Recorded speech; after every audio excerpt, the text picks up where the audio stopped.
E o Maduro já está cantando, meu amigo. Está cantando bonitinho, vendendo imagem de paz. Só que não, né? Olha que coisa curiosa. O que um porta-aviões estacionado perto do seu país não faz com o coração de um ditador? Eu, sinceramente, não vejo a hora de ver o Lula começando a cantar aqui no Brasil também. É sempre assim. Quando sente o cheiro do poder americano chegando perto, a voz amansa na mesma hora. Maduro reuniu um grupo de sindicalistas no centro de Caracas, menos de 300 pessoas, muito poucas pessoas mesmo, e fez aquele espetáculo patético, tentando mostrar força, tentando mostrar que tem apoio popular. Mas aquilo ali, para quem entende o cenário, não é demonstração de força, é retrato de desespero. Enquanto isso, os americanos continuam destruindo uns barquinhos aqui e ali na região. Eles divulgam, registram, contabilizam, mas no quadro geral isto não muda muita coisa. A grande pergunta que todo mundo faz é: vai haver ataque militar ou não vai? Vai virar operação de verdade ou é só pressão? Tudo aponta que ainda tem negociação rolando por baixo dos panos entre Maduro e Trump. Então hoje o que a gente vai fazer aqui é exatamente isso, entender o que está acontecendo na Venezuela e organizar as últimas informações que chegaram de lá. Vamos começar pela cena mais simbólica na Venezuela. O Imagine, de John Lennon, na voz de Nicolás Maduro. Sim, meu amigo, o principal assunto do dia por lá não foi tanque, não foi míssil, não foi navio, foi o Maduro, cantor de Imagine. Ele subiu no palco, naquele ato esvaziado em Caracas, e resolveu soltar a voz. Eu ouvi, e como eu não sou egoísta, vocês também vão ouvir um pouquinho comigo. Nem que seja na descrição. Peace, peace, peace. Hacer todo por la paz. Como decía John Lennon, ¿no? Alfred Nazaret, ¿cómo era la canción de John Lennon? Imagine us people. Mira, son jodedores, vale. Living for today, it isn't hard to do. Imagine all the people. ¡Que viva la paz! Nothing to kill or die for. Ele anuncia, todo cheio de pompa, o segundo ponto, né? E esse segundo ponto é peace, peace, peace, peace, peace, peace, no ar, no ar, no ar. E invoca John Lennon com aquele sotaque truncado e começa a cantar. Ou tenta cantar. Aplausos ensaiados, música rolando, gente do entorno fingindo emoção. Por fora, pose de estadista pacifista. Por dentro, medo puro. É o desespero de quem sente que o cerco está se fechando. Aí, parte da imprensa simpática ao regime já começa a empurrar a narrativa. Olha que bonito, Maduro quer paz. Maduro está cantando Imagine pela paz mundial. Como se ele fosse um monge zen da ONU. Mas é só lembrar um detalhe. Esse mesmo Maduro, que hoje posa de cantor pacifista, foi o cara que mandou passar com um tanque por cima de manifestantes em Caracas. Foi o cara que reprimiu protestos na rua com violência brutal. Isso não é discurso de paz. Isso é um ditador com medo de bomba caindo em cima da sua cabeça. O palco foi montado num enquadramento de câmera bem fechado, para dar a sensação de multidão, como se tivesse uma praça lotada ali. Só que quando a gente olha as imagens por outro ângulo, dá para ver claramente quase ninguém. Cerca de 300 pessoas, todas ligadas ao governo.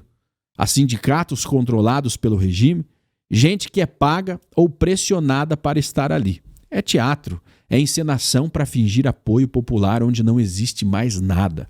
A base real de Maduro é pequena, desgastada, cansada, e mesmo dentro do próprio regime, entre militares e gente do círculo interno, já tem muita gente que não aguenta mais. Aquele evento, com ele gaguejando peace, peace, peace, peace em portunhol, foi um showzinho de quinta categoria, um grito de olha para mim, de quem sente o chão sumindo debaixo dos seus pés.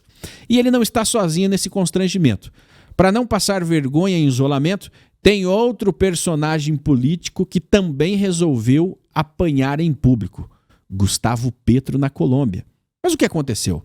Uma conta no X chamada US Homeland Security News, publicou imagens de protestos no México e marcou uma porção de partidos de esquerda e socialistas da América Latina.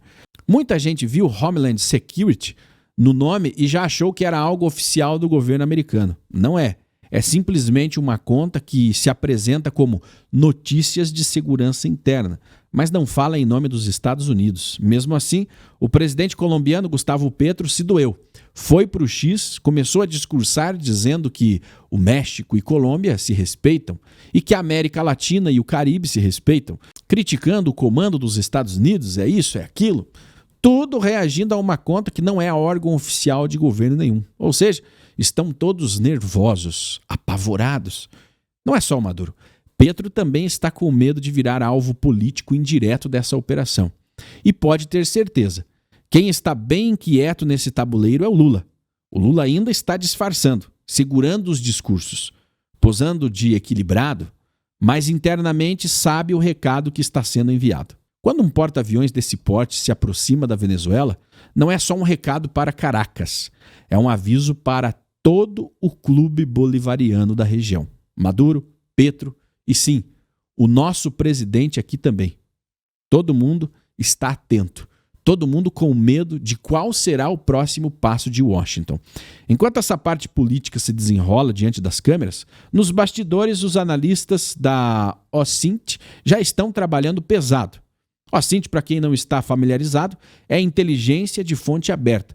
Gente que cruza imagem de satélite, dados públicos, registros de radar, foto de rede social e transforma isso em mapa militar. Um desses projetos é o projeto OSINT. Eles já começaram a levantar ponto a ponto as instalações militares da Venezuela que podem virar alvo em caso de ofensiva americana. É trabalho minucioso. Base aérea aqui, ponto militar ali, depósito de munição acolá, e vão marcando tudo em mapas públicos. Eles fazem isso também na guerra da Ucrânia. Agora estão replicando o método na Venezuela. A maior parte dos pontos sinalizados são instalações menores, não muito relevantes sozinhas. Mas quando você olha o mapa em torno de Caracas, você entende por que os Estados Unidos nunca fariam nada no escuro. Tem muita coisa sensível ali. Unidades do Exército, bases da Aeronáutica, postos navais, sistemas de defesa antiaérea, radares, centros de comando. Esses mapas destacam exatamente isso: alvos navais, alvos aéreos, alvos do Exército, bateria de defesa antiaérea, radares, nós de comando e controle, o famoso C2. E se houver um ataque, a lógica ocidental é quase sempre a mesma. Primeiro cegam o inimigo e cortam a comunicação. Depois paralisam a capacidade de resposta. Em linguagem simples, um grande bombardeio inicial em cima desses pontos. Agora, como, quando e com qual intensidade, ninguém sabe ainda. Mas é quase certo que uma primeira onda de ataque miraria exatamente essa malha de instalações que esses projetos estão mapeando. No meio disso tudo, aparecem também histórias curiosas, como a do voo YV-2968, um Cessna que decolou de Caracas e pousou na República Dominicana. As pessoas começaram a monitorar o trajeto e compartilhar print de radar espetacular. É gente do regime fugindo? Será que são os agentes do regime que estão fugindo? Oligarcas escapando para outros lugares? A bordo, pelo que se identificou, estava um artista. Provavelmente a Ivy Queen, que tinha feito show no Monumental de Caracas. Ela fez um concerto lá, encerrou o compromisso e o voo era a volta dela para os Estados Unidos via República Dominicana. Até isso, o pessoal está rastreando. Aviãozinho de cantor, de músico, de político, tudo aparece naquele mapa de monitoramento de voo. A vigilância está tão grande que até navio não escapa. E por outro lado, o grupo de ataque do maior porta-aviões dos Estados Unidos, o Gerald Ford, está dentro da área de responsabilidade do Comando Sul dos Estados Unidos. Ele é o coração de uma frota que inclui destroyers, submarinos, navios de apoio, um poder de fogo colossal posicionado estrategicamente no Caribe. E junto com esse movimento naval, vem a narrativa política. Um deputado americano, Carlos Gimenez, de origem venezuelana, publicou um vídeo da Operation Salting Spear, muito provavelmente produzido com a ajuda de inteligência artificial, cheio de estética cinematográfica, mas carregado de mensagem. Estamos prontos, estamos posicionados. A lança do sul está apontada. Um oficial americano já declarou que a mesa está posta para uma ação militar contra a Venezuela. Isso não quer dizer que a decisão está tomada, mas quer dizer que, do ponto de vista operacional, tudo está preparado. É como se o exército dissesse: se a ordem vier, a gente só aperta o botão. E aqui entra um elemento importante: a temporada de furacões no Caribe. Estamos ainda no final dessa janela, o que complica a previsibilidade de qualquer operação de grande porte. Planejar desembarque, operação aérea, vigilância marítima com o risco de furacão não é simples. Por isso, nessa leitura, é que se algo a mais pesado acontecer, a tendência é ser mais para o fim do mês, quando essa variável climática pesa um pouco menos. Mas a mesma cena pode ser lida por outro ângulo, o da negociação, que inclusive foi anunciada por Donald Trump. De acordo com o Wall Street, o próprio Nicolás Maduro teria feito uma oferta a Trump: entregar aos Estados Unidos acesso a uma grande fatia do petróleo venezuelano, as maiores reservas do mundo, diga-se de passagem, em troca de evitar um confronto militar direto. Ou seja, Maduro estaria oferecendo o petróleo como moeda de sobrevivência do regime. Vocês levam óleo, eu fico no poder. Parece filme, mas não é. É o tipo de barganha que ditador encurralado está disposto a fazer. O problema é que, do lado americano, não se trata só de petróleo. O ponto central é o regime em si.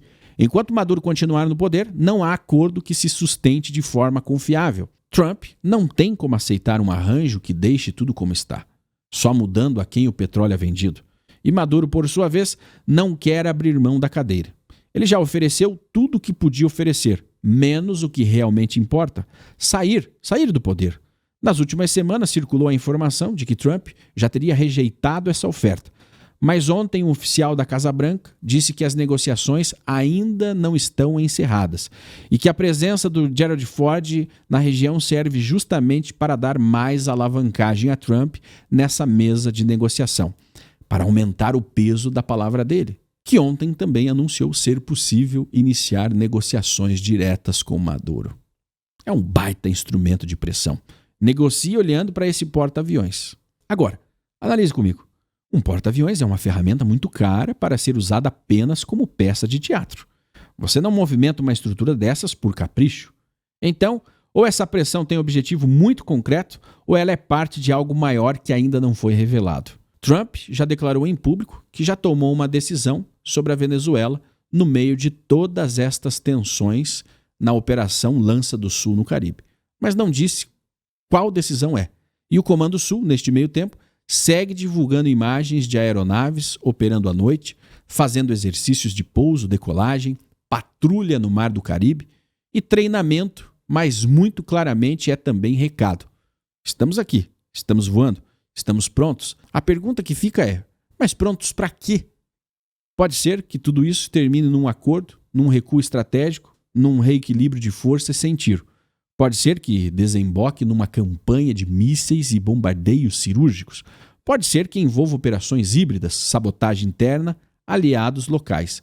A verdade honesta é que ninguém fora do círculo mais fechado em Washington sabe exatamente qual é o roteiro final.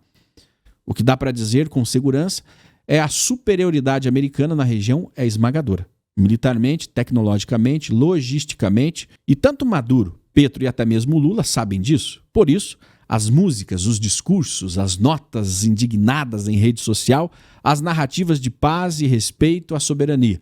No fundo, todo mundo está lendo o mesmo tabuleiro e tentando adivinhar qual peça Trump vai movimentar.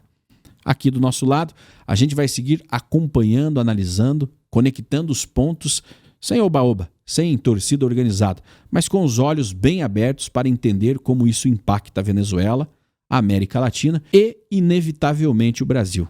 E se você ficou comigo até aqui, muito obrigado. Isso ajuda demais o algoritmo a entender que esse tipo de conteúdo ainda tem espaço em meio a tanta superficialidade.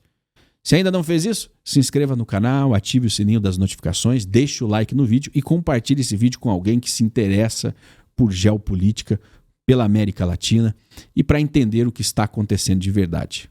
E fique atento, porque se esse tabuleiro virar de madrugada, se começar alguma operação grande, você já sabe, A gente volta aqui para conversar a qualquer momento, destrinchar os fatos e colocar tudo em perspectiva. Até a próxima.